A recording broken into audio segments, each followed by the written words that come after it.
안녕하세요. 쟁기책방의 마루. 아일린입니다. 네, 한 주를 쉬고 다시 왔네요. 안녕하세요. 반갑습니다. 2주 동안 미국의 공동체에 가서 여러 형제 자매들을 만나고 왔죠. 네, 아주 좋은 방문하고 왔습니다. 사람을 만났지만 또 한국에서 온 형제 자매들 그리고 한국에 관심 있는 분들하고 모여서 앞으로 어떻게 한국에서 형제의 삶을 이루어갈지 우리 함께 나누고 꿈을 꿨잖아요. 네, 그리고 만나서 기쁨도 나누고 서로의 안부도 묻고 공동체 전체 사람들을 위해서 한국 음식도 만들면서 재미있는 시간을 보냈어요. 네, 참 즐거웠어요. 여러 해 동안 보지 못하는 참회하고 형제들 만나서 그렇게 같이 일하고 이야기하고 함께 공동체 위해서 준비하는 것은 참 특별했습니다. 네, 그렇게 함께 기쁨을 나눴기 때문에 앞으로 우리가 하나가 돼서 한국에서 이렇게 경험하게 될 일들 기대하고 또 신뢰하게 됐습니다. 그렇죠. 저도 똑같은 마음이 있었어요. 네, 그러면 우리가 지지난주에 시작한 왜 용서해야 하는가 요한 크리스토프 아놀드의 책을 계속 읽어가 볼까요? 네, 이제 앞으로는 우리가 전체 책을 읽지 못하더라도 우리가 중요하다고 생각하는 장을 골라서 그 장의 주제와 그리고 거기에 담긴 이야기를 한번 읽어볼 텐데요. 오늘은 증오의 악순환 끊기라는 장입니다. 많은 사람이 어릴 때부터 암송하는 주기도문에는 이런 구절이 있다. 우리가 우리에게 죄 지은 자를 사하여 준 것 같이 우리 죄를 사하여 주옵시고. 익숙한 구절이다.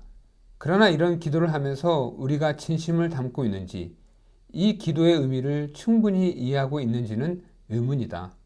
나는 이 기도가 나 역시 용서가 필요한 존재라는 사실을 깨달은 다음에야 다른 일을 용서할 수 있다는 뜻이라고 생각한다. 그러나 대부분의 사람들은 자신에게도 용서가 필요하다는 사실을 깨닫지 못한다. 이 사실을 깨닫기 위해서는 겸손해져야 하기 때문이다. 결국 용서의 본질은 겸손이 아니겠는가? 참 좋은 말인 것 같아요. 왜 그렇죠? 용서 필요할 때 내가 잘못했다는 인정하는 거잖아요. 그래서 어쩔 수 없이 겸손해줘야 되는 거예요. 네, 쉬운 일 아닐 것 같네요. 네. 그 증오의 악순환을 끊으려면은 어디선가는 끊어져야 되는데 그 끊을 필요를 느끼는 사람이 필요하겠죠.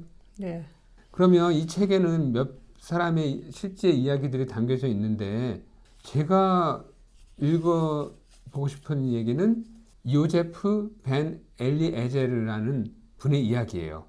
이분은 이스라엘 분이었거든요. 그렇죠. 유대인이었지. 네, 원래 이스라엘에서 오시지 않았고 폴란드에서 오신 분이에요. 영국의 다벨 공동체에서 만나고 또 함께 지내기도 했잖아요. 그렇죠. 그런 분의 이야기라서 더 가깝게 와 닿아져서 읽어보고 싶었습니다. 네, 읽어볼게요. 1929년 독일 프랑크푸르트에서 폴란드계 유대인 가정에서 태어난 유제프는 박해와 가난을 피해 고향을 떠났지만 어디에도 안식을 얻지 못했다. 저는 처음 반유대주의를 경험한 건 3살 때였습니다. 창밖을 바라보며 서 있는데 나치당이 만든 청소년 조직 히틀러 유겐트가 내 칼에 유대인의 피가 흘러내릴 때 라는 노래를 부르며 행진하더군요. 공포로 파랗게 질린 부모님의 얼굴을 아직도 잊을 수가 없습니다. 우리 가족은 곧 독일을 떠나기로 결심했습니다. 1933년 말 우리는 폴란드 로즈바도프로 돌아왔습니다. 로즈바도프 주민은 대부분 장인이나 재단사, 목수, 상인으로 일하는 유대인이었습니다. 다들 가난해서 거기에서는 우리 가족을 중산층으로 여겼죠. 우리는 그곳에서 6년을 살았습니다. 1939년에 전쟁이 터졌고 불과 몇 주 만에 독일군이 우리가 사는 곳으로 진격해 왔습니다.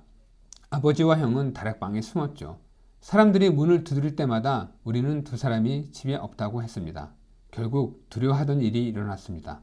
모든 유대인은 마을 광장에 모이라고 하더니 몇 시간 안에 출발 준비를 하라는 명령이 떨어졌습니다.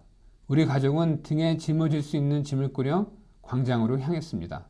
나치 친위대 병사들이 마을에서 조금 떨어진 강 방향으로 행진하라고 등을 떠밀더군요. 제복을 입은 사람들이 오토바이를 타고 행렬을 지나쳐 갔습니다. 그중 한 명이 서두르라고 윽박지르면서 아버지를 때렸습니다. 강둑에는 제복을 입은 또 다른 사람들이 우리를 기다리고 있었습니다. 몸을 수색해서 우리가 지니고 있던 돈과 보석, 시계 등을 빼앗았습니다. 하지만 부모님이 여동생 옷에 숨겨둔 돈은 찾아내지 못했습니다. 그들은 우리에게 황무지 쪽으로 강을 건너라고 했습니다. 그 다음에는 뭘 해야 하는지 아무 지시가 없었고 그래서 우리는 근처 마을에 잠을 청했습니다. 며칠 뒤 강의 다른 쪽마저 곧 독일군이 점령할 거라는 소식이 들려왔습니다. 우리는 겁에 질려 어쩔 줄 몰랐습니다. 부모님은 숨겨두었던 돈으로 다른 세 가족과 함께 말과 마차를 사서 어린 동생들을 태우고 살림살이를 치르셨습니다. 우리는 러시아가 있는 동쪽으로 향했습니다. 날이 어두워지기 전에 국경에 닿길 바랐지만 저녁이 되도록 큰 숲을 빠져나가지 못했죠. 그날 밤 우리 일행은 무장한 악당들에게 습격을 받았습니다. 그들은 우리에게 가진 걸 모두 내놓으라고 했습니다.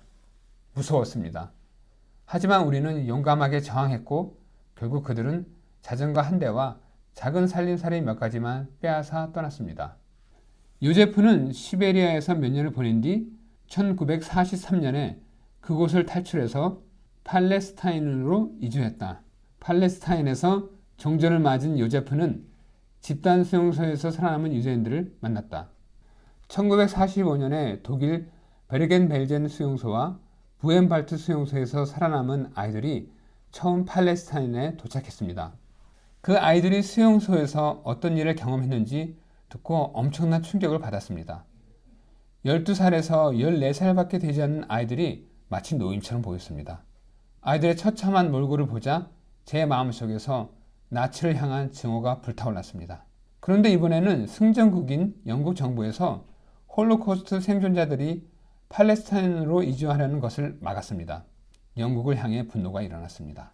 이제 다시는 도살장에 끌려가는 양처럼 힘없이 당하지 않으리라 결심했습니다. 제대로 한번 싸워보기로 마음먹었습니다. 거친 야수들이 판치는 세상에서는 그들처럼 되지 않으면 살아남을 수 없다고 생각했습니다. 팔레스타인에 대한 영국의 위인 통치가 끝나자 영국과 싸울 일이 없어졌습니다. 하지만 우리 땅을 노리는 아랍인이 아직 남아있기 때문에 저는 군대에 입대했습니다. 더는 다른 사람이 저를 짓밟게 놔둘 수 없었습니다. 우리 부대는 한 팔레스타인 마을에서 작전을 수행하며 주민들에게 몇 시간 안에 마을을 떠나라고 명령했습니다. 그들을 순순히 보내지는 않았습니다.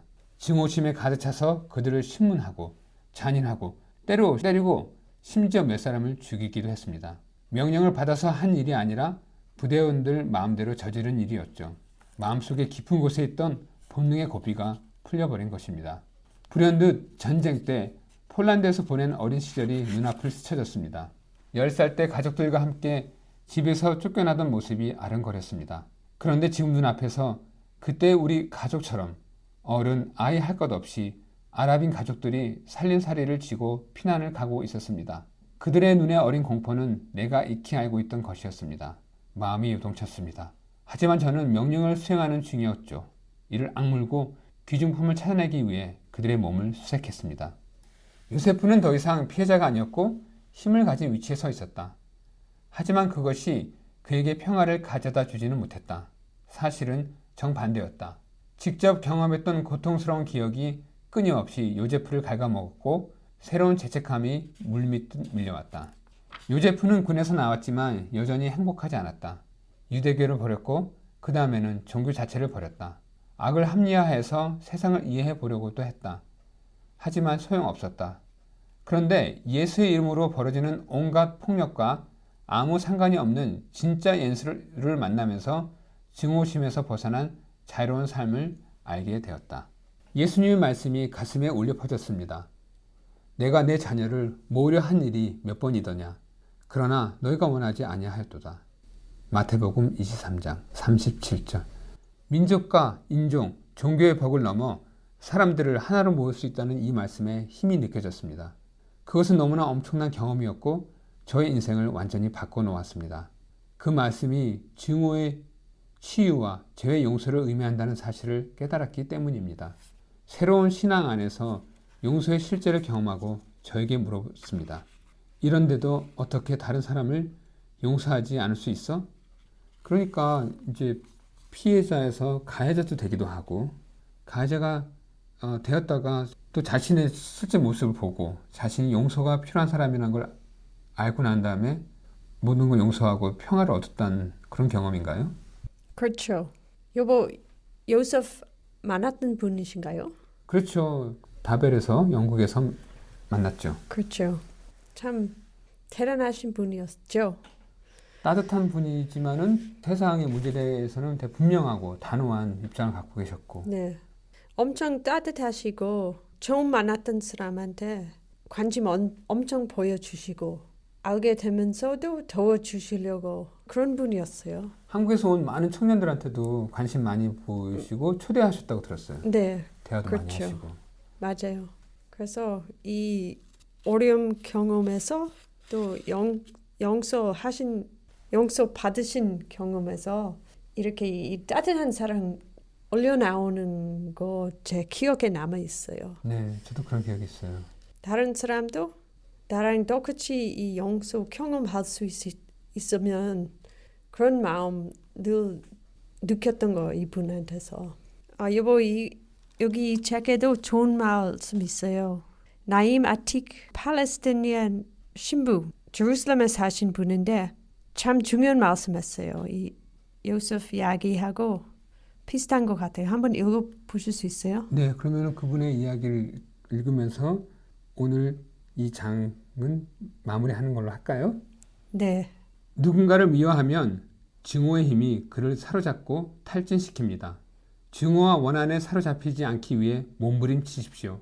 가끔은 그 싸움에서 이기기도 하고 가끔은 흠씬 두들겨 맞기도 할 것입니다. 그 과정이 너무 힘들고 어려워도 증오가 당신을 집어삼키지 못하게 하십시오. 사랑과 용서의 계명을 삶으로 살아내려는 노력을 멈추지 마십시오. 예수님의 메시지에 담긴 힘을 희석시키거나 피하지 마십시오. 비현실적인 계명이라고 일축하지 마십시오. 실제 삶에 적용하기 편하게 자기 마음대로 계명을 재단하지 마십시오. 자신에게 잘 맞게 계명을 바꾸지 마십시오. 있는 그대로 두고 용서를 갈망하고 용서하고 사랑하기 위해 노력하십시오. 쉽게 상처받는 허약한 사람들이나 용서를 이야기한다고 여기지 마라. 용서는 용서하는 사람과 받는 사람 모두를 힘있게 한다.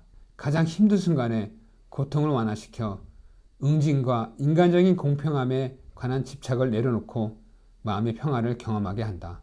궁극적으로 용서는 긍정적인 영세 반응을 일으켜 우리가 얻는 용서의 열매를 다른 이들과 나누게 한다.